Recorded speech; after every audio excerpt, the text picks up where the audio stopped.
2023년 5월 19일 금요일 밤 예배에 하나님께서 우리에게 주시는 말씀은 민수기 32장 1절부터 19절 말씀입니다. 르우벤 자손과 갓 자손은 심히 많은 가축대를 가졌더라. 그들이 야셀 땅과 길르앗 땅을 본즉 그곳은 목축할 만한 장소인지라. 갓 자손과 르우벤 자손이 와서 모세와 제사장 엘르아살과 회중 지휘관들에게 말하여 이르되 아다롯과 디본과 야셀과 니무라와 헤스본과 엘르알레와 스맘과 느보와 부온 곧 여호와께서 이스라엘 회중 앞에서 쳐서 멸하신 땅은 목축할 만한 장소요 당신의 종들에게는 가축이 있나이다.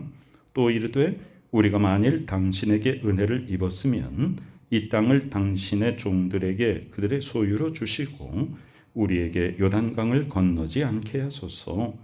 모세가 갓 자손과 르우벤 자손에게 이르되 너희 형제들은 싸우러 가거늘 너희는 여기 앉아 있고자 하느냐?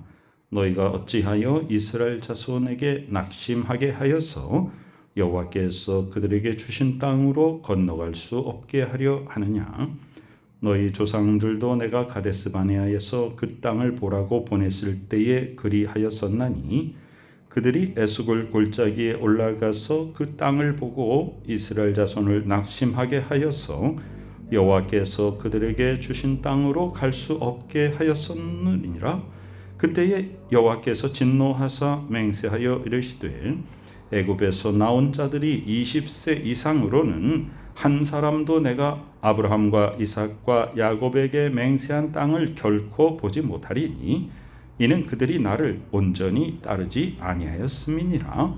그러나 그나스 사람 여분네의 아들 갈렙과 눈의 아들 여호수아는 여호와를 온전히 따랐느니라 하시고 여호와께서 이스라엘에게 진노하사 그들에게 40년 동안 광야에 방황하게 하셨으므로 여호와의 목전에 악을 행한 그 세대가 마침내는 다 끊어졌느니라.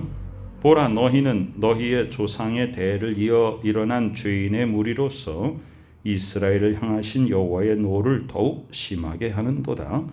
너희가 만일 돌이켜 여호와를 떠나면 여호와께서 다시 이 백성을 광야에 버리시리니 그리하면 너희가 이 모든 백성을 멸망시키리라.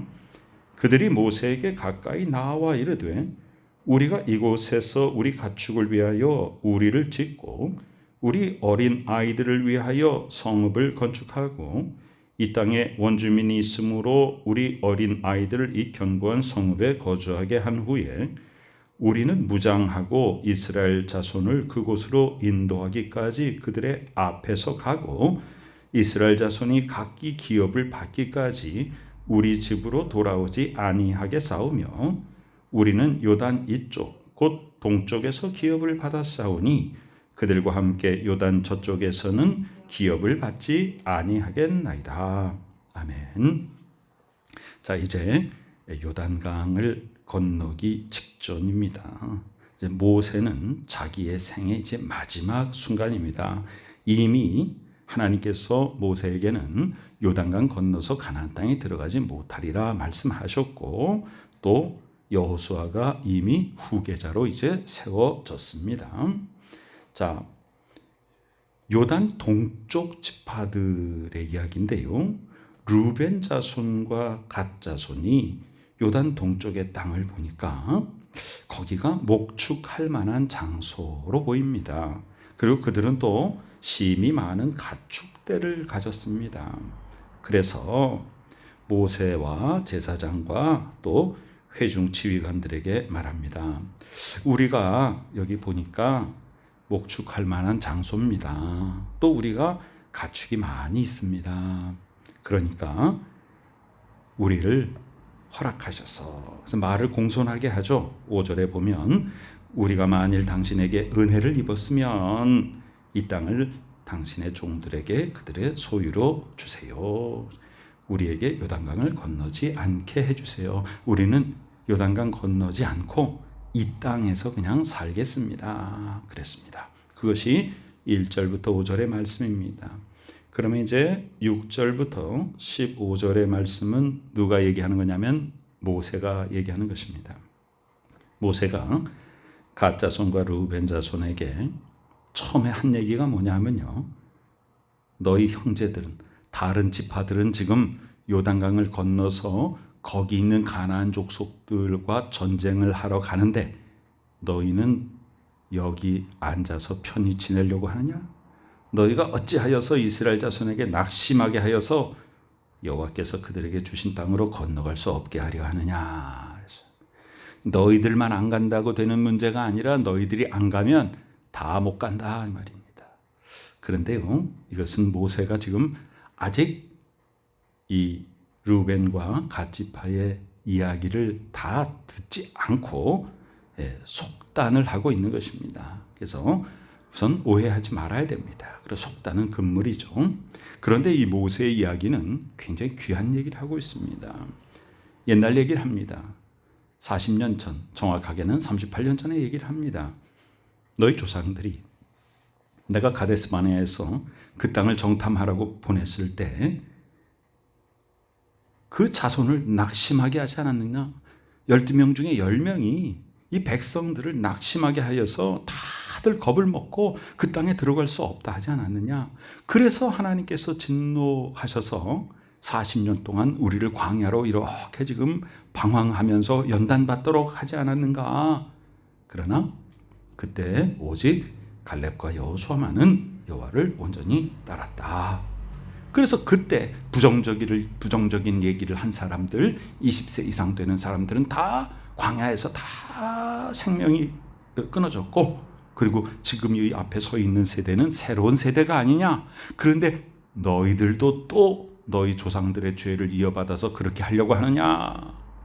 즉 12명의 정탐꾼들 중에 10명이 부정적인 보고를 했기 때문에 모든 백성들이 다 부정적인 생각에 물들어 버렸다는 거예요. 그래서 그때 가나안 땅에 들어가지 못하고 38년을 더 광야 생활을 하고 여기까지 오지 않았느냐?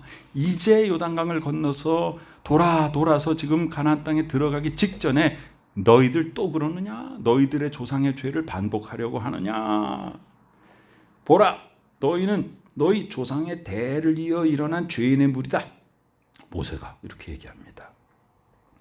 이것을 통해서 너희가 전쟁에 가담하지 않고 너희는 여기 머무른다 그러니 여호와의 노를 더욱더 심하게 하는도다.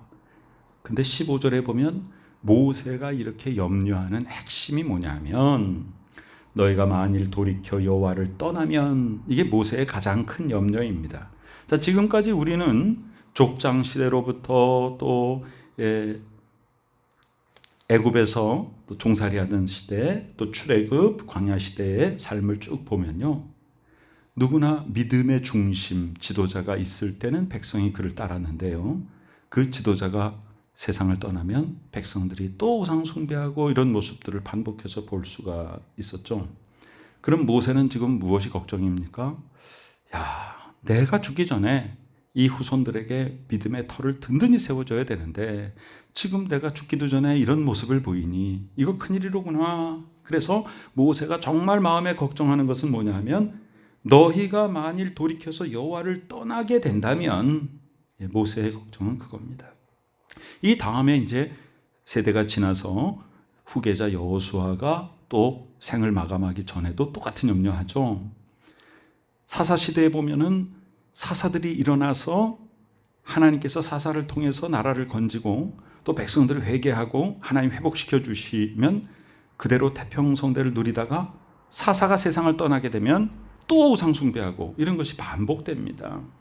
왕정시대에도 좋은 왕이 세워져서 하나님 열심히 섬길 때는 백성도 다 열심히 하나님을 섬깁니다. 그러나 그 왕이 세상 떠나고 또 나쁜 왕이 생기면 백성들이 또 그 나쁜 왕을 따라서 다 우상 숭배하는 모습을 볼 수 있습니다.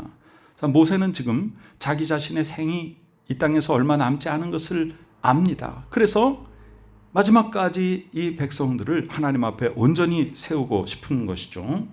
만일 여호와를 떠나면 여호와께서 다시 이 백성을 광야에 버리시리니, 다시가 뭐냐면 가데스 바네아에서 12명의 정탐꾼을 보내가지고 가나안 땅 40일 동안 정탐하고 돌아왔을 때 그때 그 정탐꾼들이 이 땅 여호와께서 우리에게 주신 땅이니까 들어가자 이렇게 했더라면 38년 동안 광야 생활 안 했을 거 아니냐. 그런데 너희들이 지금 또 불순종하는 바람에 하나님이 우리를 또 광야에 버려두실 것이다. 이 어찌하면 좋으냐. 그리하면 너희가 이 모든 백성을 멸망시키리라. 너희 지파들 뿐 아니라 모든 지파가 다 멸망하리라.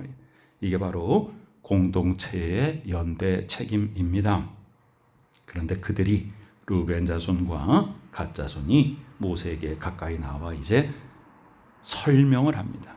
그래서 우리에게는 서로 대화가 필요한 것이죠. 이렇게 말합니다. 그런데 얼마나 공손하게 말하는가 보세요. 아니 얘기도 안 듣고 그렇게 속단하십니까? 그렇게 안 하고 조곤조곤 설명합니다. 저희들이요 이곳에 가축을 위하여 가축 축사를 짓겠습니다. 그리고 우리 어린 아이들을 위해서 성읍을 건축해서 살 곳을 만들겠습니다.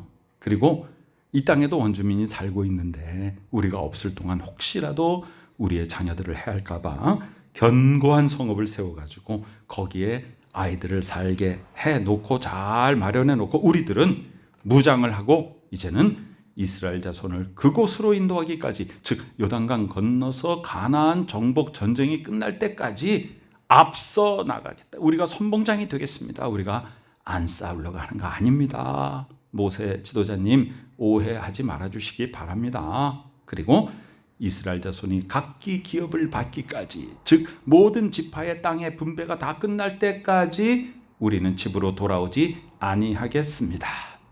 실제로 가나안 정복 전쟁이 다 끝나고 나서 르우벤과 갓 지파는 이제 우리가 요단 동편에 살기로 했으니까 그곳으로 돌아가겠습니다 라고 요단강을 다시 건너서 약속대로 돌아가게 되죠. 그리고 이제 19절에 또 약속을 합니다. 우리는 요단 여기 지금 동쪽에서 기업을 받았기 때문에 그들과 함께 요단 저쪽에서는 기업을 받지 않겠습니다. 우리가 가서 전쟁은 우리가 더 앞서 나가서 막 모범적으로 싸우겠습니다만은 우리의 동료, 우리의 형제 지파들이 거기서 땅을 다 차지한 이후에는 우리는 돌아와서 서쪽에 우리가 어떤 권리든 주장하지 않겠습니다 라고 말합니다. 오늘의 말씀은 하나님이 우리에게 주신 나의 자리가 또 각자 있다는 것이고요. 그것은 하나님이 우리에게 주신 고유의 영역입니다. 각자의 영역을 존중해야 됩니다. 우리는 내 안목으로, 내 중심으로 다른 사람을 판단하고 더 나아가 정죄하는 그런 성향들이 있습니다. 내가 사는 방법이 가장 옳고 저 사람은 잘못됐다라고 내 중심으로 생각을 하게 되면 거기서 갈등과 오해가 생기게 되는 것이죠. 그래서 대화가 필요하고 그것은 온화한 대화, 모든 속을 다 열어놓고 자세하게 설명하고 귀 기울여 듣고 이해하는 그런 서로 간의 대화가 참 중요한 것입니다. 그리스도를 믿는 사람들은 이 사회 속에서 여러 사람과 함께 마주하며 이런 모습들을 우리는 성경을 통해서 배워야 합니다. 내 것을 그냥 일방적으로 주장하는 것이 아니라 다른 사람들의 이야기를 듣고 충분히 이해하고 공감하고 서로 각자 하나님이 맡겨주신 그 영역들을 존중하는 삶, 그것이 바로 하나님이 우리에게 이 땅에 보내주셔서 그리스도인이 덕을 행하고 유익을 끼치고 많은 사람들을 화평케 하라고 우리를 보내주신 하나님의 뜻을 이루는 것입니다. 이 세상에는 나만 사는 것이 아니라 나와 같은 생각을 가진 사람만 사는 것이 아니라 다양한 사람들이 살고 있습니다. 우리가 어떤 사람을 하나님 앞으로 인도할 때도 나의 삶의 모습을 먼저 돌아보고 내 삶에 드러나는 열매가 다른 사람으로 하여금, 특히 믿지 않는 사람으로 하여금 내가 감동을 주고 있는가, 나의 삶의 모습이 믿지 않는 사람이 내 삶을 보고 정말 나도 하나님을 믿고 싶습니다라는 그런 덕을 행하는가, 삶의 본이 되는가, 항상 내 자신을 점검해 보아야 됩니다. 다른 사람을 내가 판단하기 이전에 나를 하나님의 말씀 가운데 비추어서 하나님과 또 내가 어떤 관계를 가지고 있는가 항상 점검하고, 우리가 속단하지 말고 다른 사람을 오해하지 말고 서로 대화하며 각자에게 주신 영역을 존중하며 믿음 안에서 모든 다양성을 인정하고 하나님 아버지의 나라가 온 땅에 확장되며 어떤 문화, 어떤 생각을 가진 사람들도 다 복음으로 품고 하나님 안에서 한 식구가 되는 것이 하나님이 원하시는 것이고 하나님이 기뻐하시는 우리의 삶인 것입니다. 하나님의 은혜 가운데 우리가 공동체 연대 책임에 대해서 생각하고, 나 한 사람이 잘못하면, 나 한 사람이 하나님과의 관계가 어긋나면 모든 공동체가 다 흔들린다는 사실을 우리는 잊어서는 아니 됩니다. 하나님의 은혜가 우리 가운데 넘쳐나서 예수 그리스도를 머리로 모신 우리는 그리스도의 몸 교회를 이루는 각 지체로서 서로 섬기고 각자에게 맡겨주신 자기의 자리에서 충성을 다하여 하나님의 귀한 뜻을 이루어드리는 복된 자녀의 삶을 사는 우리 모두가 되시기를 간절히 축원합니다. 아멘. 아버지 하나님의 은혜 감사드립니다. 각자 우리에게 맡겨주신 자리가 있습니다. 서로 존중하게 하여 주시옵고, 모두 다 예수 그리스도의 몸을 이루고 있는 각 지체위원이 서로 한 마음 한 뜻이 되어서 하나님의 귀한 목적, 하나님 어떤 사람도 멸망에 이르지 않고 모두가 구원받기를 원하시는 하나님의 뜻을 이루어드리는 복된 주의 자녀들이 되게 하여 주옵소서. 지금은 우리 구주 예수 그리스도 귀하신 은혜와 하나님 아버지 크신 사랑하심과 성령님의 놀라운 역사하심이 이 시간에 우리 각자에게 맡겨주신 귀한 삶들을 서로 존중하며 연합하여 온전한 그리스도의 몸을 이루어가는 복된 믿음의 식구들의 머리 위에 지금부터 영원까지 함께 계시옵기를 간절히 축원하옵나이다. 아멘.